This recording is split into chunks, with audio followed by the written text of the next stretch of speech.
2 minutes pour comprendre. Aujourd'hui, grossesse et mal de dos. Alors, je suis avec le professeur Bruno Fautrel. Vous êtes rhumatologue à la Pitié-Salpêtrière.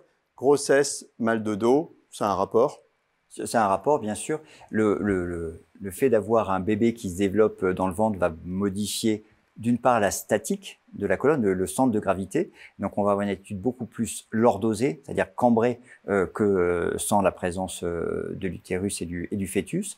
Et puis, il y a également les tissus qui se modifient du fait de la production d'hormones en grande quantité, d'œstrogènes notamment, qui va faire que il y aura peut-être une moins bonne tenue de la colonne. Donc, régulièrement, des femmes enceintes peuvent avoir des douleurs lombaires et de temps en temps, ça peut être assez invalidant. Et puis, il y a une surcharge pondérale aussi. Alors, c'est pas tant la qui nous tire, en fait, c'est ça, qui modifie la posture et qui nous tire. Voilà, c'est plutôt une question de centre de gravité. J'ai un peu de mal à vous expliquer, j'ai jamais été enceinte. Enfin, croyez-moi. Mais vous avez déjà probablement vu des femmes enceintes. Donc, c'est plus pas tant la question du poids, parce que finalement, porter même 10 kilos, on sait le faire. C'est plutôt la question de centre de gravité et d'équilibre général du corps dans l'espace. Alors, qu'est-ce qu'on leur recommande à ces femmes? Alors, le principal problème, c'est que pendant la grossesse, nos prescriptions de médicaments doivent être réduites.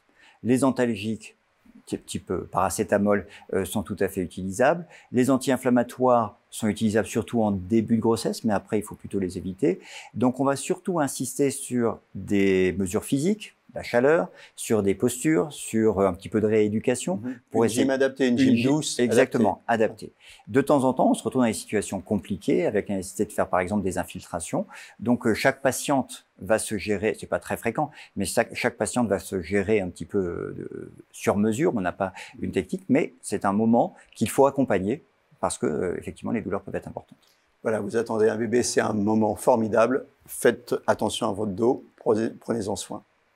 Nos émissions vous plaisent, alors aidez-nous à faire grandir la chaîne. Pour parler santé au plus grand nombre, partagez, likez, abonnez-vous.